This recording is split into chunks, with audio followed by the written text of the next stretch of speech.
Hi fam! Welcome to my channel. For today's video fam, maglaga ulit tayo ng mais fam. Ito ay nabili ko rin sa Kadiwa.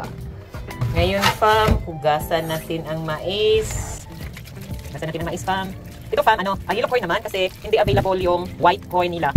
So, itry na lang natin tong yellow corn fam. Masarap din naman to. Matamis daw, sabi ni Kuya. Pero kahit anong mais para sa akin, fam, masarap kasi I love corn. I love corn. So, kahit anong mais, matabang man yan, basta mukaon gihapon ko, fam. Ayan, fam. So, lalagay. Hindi ko na lang ito tatanggalin, fam, ito. Para ma-feel natin na mais talaga siya. So, ayan. Medyo kurayot siya. Maliliit siya. Yung mga hibla. Tawag nito? Hibla. Mga hibla-hibla. So, ayan. Diyan tayo magluto ng mais, fam. Ang tawag ng mais na ito is yellow corn. So, ang iba, fam, malalaki. So, yung kinuha ko, yung tama lang na magkasya dito sa old na rice cooker namin, kaldero. Which is, ito talaga lagi naming nilalagaan. Kasi wala kaming kalderong, yung kalderong regular fam. Hindi kami naglalaga sa ibang kaldero kasi, alam nyo na yung may mga dagda-dagda. So, ayan. Lagyan na natin siya ng water. First time kong gumawa ng ganito fam. Pwera na lang dyan sa supermarket na mais kasi wala naman talaga silang mais dyan na may balat. Pero pag wet market ako, like yung Q-Mart or dito sa sinabi kong Kadiwa, pag bumili ako ng mais fam, meron talaga siyang balat. Kasi ang rason ko kung bakit hindi ko pinapatanggalan ng balat, para fresh pa rin siya. Fresh pa rin siya pag matagal siyang maluto. So ngayon, pinatanggalan ko lang muna ng balat kasi nagkataon noon na may basura nang pumunta sa bahay. Kinuha na yung basura namin. So, ayoko nang mag-ipon ng basura. Pinatanggal ko kay Kuya. Pero fresh pa rin siya, fam. So, nilagay ko lang to siya sa ref. Ayun, medyo na nga siya, Okay. Pero masarap pa rin to, fam. Yung parang nayupi-yupi na yung ito niya, yung laman niya. Pero masarap pa rin to. Kasi according ni Kuya, matamis daw yung yellow corn nila. So, fam, takpan na natin yung mais at hintayin natin ng mga 10 minutes laga, 10 to 15 minutes laga, fam. So, takpan na natin siya. So, see you later, fam. A few moments later. Fam, I'm back again. Let's check the mais, fam. Wow! Masarap na siya, fam. Dilaw na dilaw ang mais. So, we need more 5 minutes. Check ko lang. Balik rin natin ang mundo. Ang mundo ng mais. Balik rin natin. Balik rin natin ang mundo ng mais. Siya pa. Mouth-watering, salivating. So, takpan natin ulit, fam, ha? Para mamaya. A few moments later. Hi, fam. Balik naman tayo at i-check natin ang ating mais. So, for fam, so, luto na to. Feeling ko, fam, luto na to. Kay mura ganina, naman gini siya, fam, oy. Luto na, fam. I-off na natin yung kalan. Uy, dilaw na dilaw, fam, May naalala ba kayong ganitong kulay? So, sino ang naalala nyo sa kulay na ito, fam? Sino? Ako, fam, may naalala. Paborito ko ang kulay yellow. Pero parang tingkad na yellow to, fam, no? Ayan, fam. So, lutong-luto na ang mais. Mais. Napaka-healthy nito, fam. Fiber. So, yung mga nahihirapan alam mo niya, dispose, big help to. Kumain din kayo ng papaya. At may mais. It's really beautiful like me. It's really wonderful like me. Look at the mais. Mais delivery. Ooh. prepare the mais.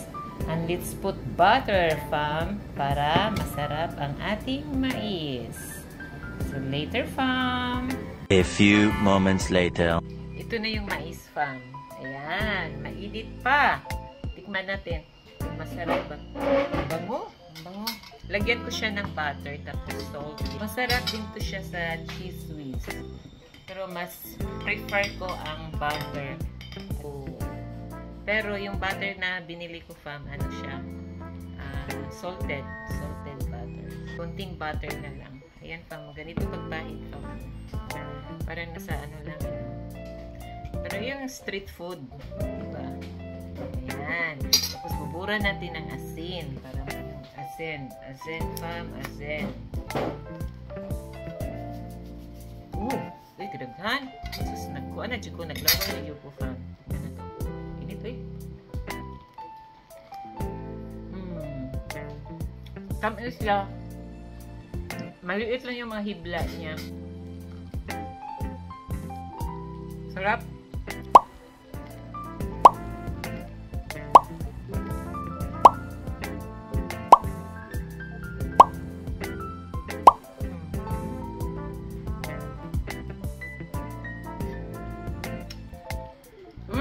Tamis. Gusto ko to kaysa yung sobrang laki na, alam niyo yung dito, fam? Yung dito ba na maraming mandira? Pero masarap din talaga yung white corn. Yung, lagkitan ba? Tawag nila dyan. Lagkitan, masarap din yun. Ito masarap, basta mais, masarap lahat. Almusal. With matching kape. Hindi, kaon, natupan si Busing.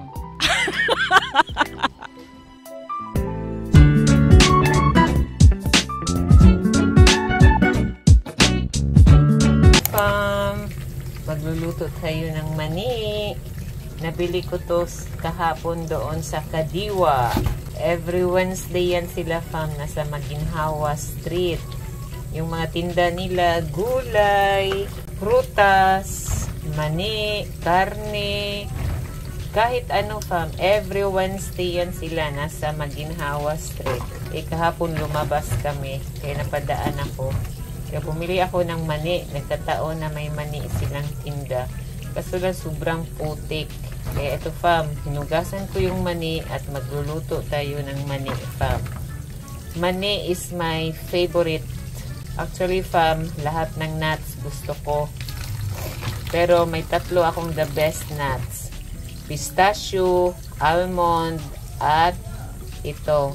Tatlo lang yung nuts ang gusto ko. Ito, pag may nakita akong mani na ganito, hilaw, bibili talaga ako.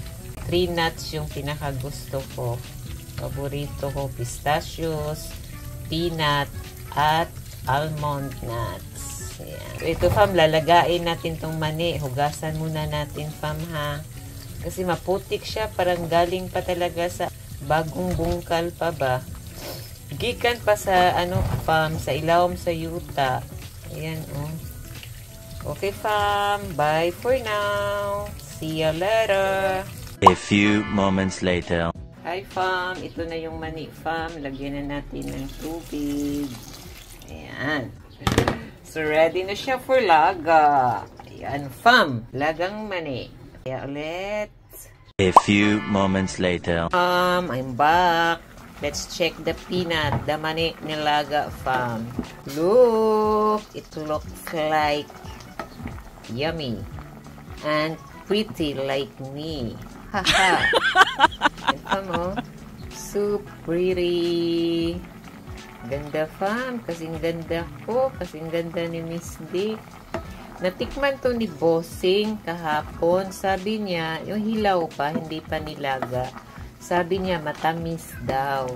So, happy ako kasi matamis daw yung mani. Ayan, fam. So, abangan nyo sa susunod video ko kung ano yung susunod na lalagain ko, fam. So, ngayon, ano muna tayo? Mani. Sana makaharvest pa ng iba, fam. Char. Makaharvest sa Kadiwa store. Meron yan dito every Wednesday sa Maginhawa, fam. Oh, sarap, fam, oh. So, balikan natin ito mamaya, fam, ha. Another 5 minutes, fam. So, after 5 minutes, syempre, luto na. So, bye for now. Hi, guys. Hi, fam. Balikan natin yung mani ni Aling Dina. So, ito, fam. Luto na to, fam, kasi more than 5 minutes na. Tinikman ko siya kanina, medyo crunchy pa siya. Hindi pa siya ma-chewy. So, ngayon, fam, after 5 minutes, luto na to for sure. So, turn off the light. Turn off the kalan. Ayan, fam. So, nahubas good ang tubig niya, fam. I mean, hindi naman nahubas. Na bawasan good siya ba? Ayan, fam. Tignan natin, fam, ha? So lovely, fam, oh. Pero murag kurayot. Ngita tagdili kurayot. Para mas lovely. Lovely Rivero. Oh, yan. So lovely. Okay, fam. Kain tayo mamaya ng mani, fam. So, ito na yung mani ko, fam. Ang dami kong mani. Ayun, fam, oh, sobrang init pa. Bagong haon. Yes, sarap, fam. Come, join us. Enjoy natin yung mani, fam.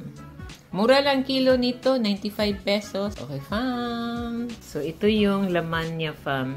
Nakita niyo yung laman ng mani, fam? Lapitan ko, fam, ha? Ayan. Ito yung laman ng mani, diba? Lovely. Wonderful. Kalame. Oh, ayan ang mani, fam. Hi, fam. Ito na yung mani na linluto ko, fam. Ayan. So beautiful, girl. Sarap, maniud to tag mani, fam. Ito, oh, nakita nyo yan, fam, oh. O, diba? Ganda-ganda. So, 45 pesos na, 95 pesos ang kilo nito.